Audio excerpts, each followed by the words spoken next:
حضرت عمر رضی اللہ تعالیٰ عنہ جب ایمان لائے تو آپ نے ایک ایک کافر کے گھر کے دروازے پہ کھڑے ہو کے کہا کہ تم کمزوروں کو مارتے تھے، میں تمہیں بتانے آیا ہوں میں محمد عربی کا نوکر بن گیا۔ بلکہ آپ نے اعلان کیا جس نے اپنی بیوی کو بیوہ اور بچوں کو یتیم کروانا ہو اور اپنے ماں باپ کی کمر کو جھکانا ہو وہ عمر کے مقابلے میں آئے۔ اللہ اکبر۔ زنیرہ نامی ایک خاتون تھی، بہت کمزور،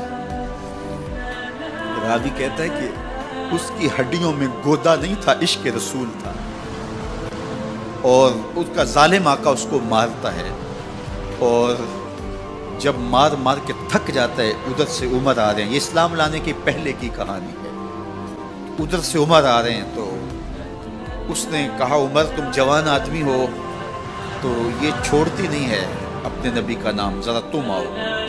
عمر کوڑا پکڑ لیتے اسے مارتے مارتے تھک جاتے ہیں تو پانی پینے لگتے ہیں، تو کہتے ہیں مجھے تیرے پہ ترس نہیں آیا لیکن میں ذرا پانی پینے لگا ہوں، اور پھر گلے کے اندر ڈال کر کے کوڑا اور اس کی رسی کو بل دیتے ہیں اور اس کی آنکھیں باہر نکل آتی ہیں اور کہتے ہیں بلا اپنے نبی کو جو تیری آنکھوں کی بینائی واپس کرے۔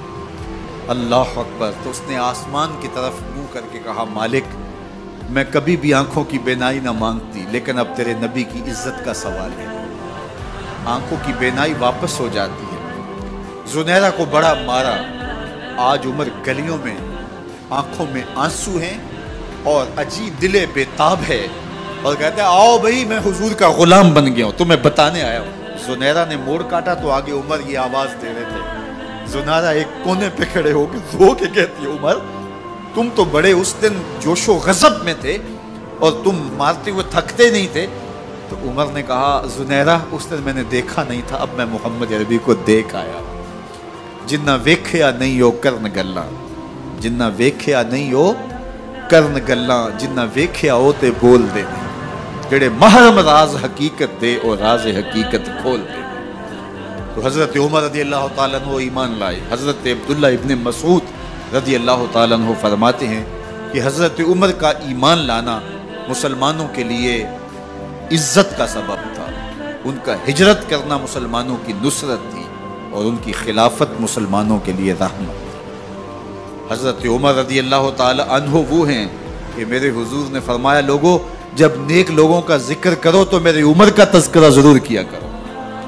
میرا عمر وہ ہے کہ جب وہ ایک سمت سے آ رہا ہو، ایک گلی اور بازار سے آ رہا ہو تو شیطان بھی آ رہا ہو عمر کو دیکھ کے راستہ تبدیل کر لیتا ہے۔ حضرت عمر رضی اللہ تعالی عنہ کی طبیعت کے اندر جو جاہ و جلال تھا، طبیعت کے اندر جو سختی تھی، وہ اسلام کے اندر آ کر بھی قائم ہوئی، اور آپ نے وہی سختی وہی جاہ و جلال جو پہلے مسلمانوں کے خلاف تھا اب کفار کے خلاف، منافقین کے خلاف حضرت عمر کی طبیعت کے اندر وہ جوش و خروش بدستور موجود ہے۔ لیکن جس دن آپ خلیفہ بنے تو اس دن آپ نے ممبر پہ چڑھ کے جو خطبہ دیا اس میں کہا لوگوں میں سخت اس لیے تھا کہ رسول اللہ نرم تھے، پھر میں سخت اس لیے تھا کہ حضرت ابو بکر صدیق نرم تھے، اب میں تخت خلافت پہ بیٹھا ہوں، اب میری سختی جو ہے وہ نرمی میں تبدیل ہو، صرف فاسقوں فاجروں اور باغیوں کے لیے میں سخت ہوں، باقی تمہارے لیے نرم ہوں۔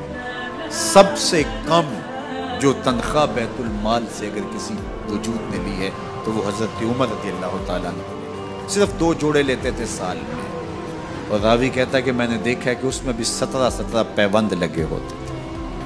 حضرت عمر رضی اللہ تعالیٰ عنہ کا طرز زندگی، آپ کا انداز معاشرت اور آپ کا انداز خلافت، ہر لمحہ آپ کی زندگی کا اٹھا کے دیکھیے کتنی مرتبہ قرآن حضرت عمر کی رائے کے مطابق نازل ہے۔ اللہ تعالیٰ جل شانہ نے ان کو صاحب الہام بنایا تھا۔ ہر امت میں کوئی صاحب الہام ہوتا ہے، حضور کی امت کا صاحب الہام حضرت عمر رضی اللہ تعالیٰ، اور آقا کریم نے انہیں اپنا وزیر قرار دیا۔ فرمایا میرے 2 وزیر آسمانوں میں ہیں، 2 وزیر زمینوں میں ہیں۔ آسمانوں کے وزیر جبرائیل اور میکائیل ہیں اور زمین کے وزیر ابو بکر اور عمر رضی اللہ تعالی عنہما۔ ایک دن حضرت عمر بیٹھ کے رو رہے تھے تو کسی نے کہا حضرت رو کیوں رہے ہیں؟ فرمایا کہ میں اس لیے رو رہا ہوں کہ فلاں پل سے بکریاں گزری ہیں، تو پل کے اندر شکستگی تھی، ٹوٹا ہوا تھا پل درمیان میں، اس میں ایک بکری کی ٹانگ ٹوٹ گئی ہے۔ تو میں ڈرتا ہوں کہ میرا رب یہ نہ پوچھے کہ عمر تو نے پل صحیح تعمیر نہیں کروائے تھے کہ ایک بکری کی ٹانگ کیوں ٹوٹی ہے۔ یہ ہیں حضرت عمر رضی اللہ تعالی عنہ۔ اللہ اکبر۔ تو اللہ تعالیٰ جل شانہ نے حضرت سیدنا عمر بن خطاب رضی اللہ تعالیٰ عنہ سے جو کام لیا، مختصر دور خلافت کے اندر 10 سال 6 ماہ 4 دن آپ نے خلافت فرمائی ہے، لیکن کہاں سے چلے اور یہاں مکران تک، بلوچستان کا حصہ ہے، یہاں تک آپ کے سلطنت کی حدود وسیع، ادھر آرمینیا تک جا پہنچے، حمص فتح کیا، قادسیہ، یرموک۔ آپ ذرا دیکھیے کہ کہاں تک آپ کی فوجوں کے گھوڑے دوڑتے رہے، اور اللہ تعالیٰ جل شانہ نے ان کو جو توانائی، عدل و انصاف کی قوت عطا فرمائی۔ اللہ اکبر۔ جب زمین پہ عدل کیا ہو تو زمین بھی حکم مانتی ہے، اور حضرت عمر وہ تھے جن کا حکم ہوائیں بھی مانتی تھی، زمین بھی مانتی تھی، جن کا حکم جو ہے وہ آگ بھی تسلیم کرتی تھی اور دریا بھی ان کا حکم مانا کرتے تھے۔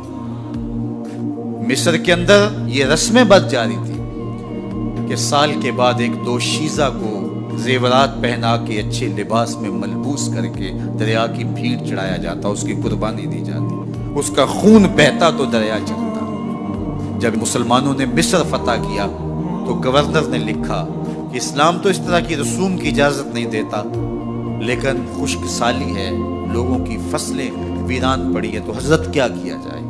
تو حضرت عمر رضی اللہ تعالیٰ عنہ کاغذ کے ٹکڑے پہ لکھتے ہیں بسم اللہ الرحمن الرحیم، مصر کے نیل کی جانب عمر کا خط لکھتے ہیں، اے نیل اگر تو اللہ کے حکم سے چلا کرتا ہے تو چل، ورنہ ہمیں تیرے چلنے کی کوئی حاجت نہیں۔ اور قاصد کو کہا یہ خط لے جاؤ اور جا کے دریائے نیل میں پھینک دو۔ قاصد جا کے خط دریائے نیل میں پھینک دیتا ہے، پانی آتا ہے، ایسا دریائے نیل چلا، 14 صدیاں ہوئی ہیں آج تک کبھی بند ہی نہیں ہوا۔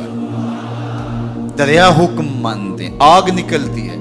لوگ حضرت عمر رضی اللہ تعالی عنہ کے پاس آئے، حضرت لاوا پھوٹا ہے، آگ نکل رہی ہے اور مدینے کی طرف بڑھ رہی ہے، اب کیا کیا جائے؟ فائر بریگیڈ تو زمانے میں تھی نہیں۔ عمر نے اپنی قمیض اتاری، جس قمیض پہ 17 پیوند لگے ہوئے تھے چمڑے کے، کہا یہ قمیض لے جاؤ، جدھر آگ بڑھ رہی ہے آگے ڈھالنا، آگ پیچھے بھاگ جائے۔ زلزلہ آتا ہے تو زمین پہ دھرا مارتے ہیں، زمین رک جا، کیا عمر نے تیری چھاتی پہ عدل نہیں کیا؟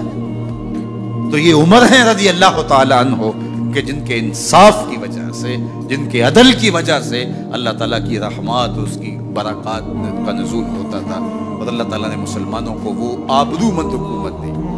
کائنات کی تاریخ کے اندر ایسی حکومت آپ نے نہیں دیکھی ہوگی جو حضرت عمر نے حکومت کی ہے۔ اللہ اکبر۔ فرمایا فرات کے کنارے پہ ایک کتا بھی پیاسا مر گیا تو اس کا حساب بھی عمر سے ہوگا۔ باہر سے سفیر آتا ہے اور آ کے پوچھتا ہے کہ میں امیر المومنین کے، مسلمانوں کے حکمران کے محل میں جانا ہے، تو مسکرا کے کہتے ہیں ہمارے امیر کا تو کوئی محل نہیں ہے۔ کہا کہاں ہے تمہارا امیر؟ کہا مسجد نبوی میں ہوگا یا بیت المال کی اونٹوں کی دیکھ بھال میں لگا ہوگا۔ وہ جب گئے تو مسجد میں نہیں ہے، اللہ اکبر، وہاں گئے تو وہاں بھی نہیں ہے۔ پھر کیا دیکھتے ہیں کہ عمر رضی اللہ تعالی عنہ جنت البقیع کے پاس ایک درخت کے نیچے اینٹ کا سرانہ رکھ کے سوئے ہوئے، تو اس نے کہا عمر تو نے عدل کیا ہے، تجھے کچی اینٹ پہ بھی نیند آ گئی۔ ہمارے حکمرانوں نے انصاف نہیں کیا اور وہ بند اور محفوظ کمروں کے اندر بھی سکون اور چین کی نہیں سو سکتے۔ حضرت سیدنا عمر رضی اللہ تعالیٰ عنہ نے اس طرح ان امور سلطنت نبھائے۔ آپ دن کو لوگوں کی دیکھ بھالی کرتے، لوگوں کی ضروریات سنتے سمجھتے، اور جب رات پڑتی لوگ سو جاتے، عمر مدینے کی گلیوں میں پہرا دیتے۔ کائنات نے کوئی ایسا بھی حکمران دیکھا ہوگا؟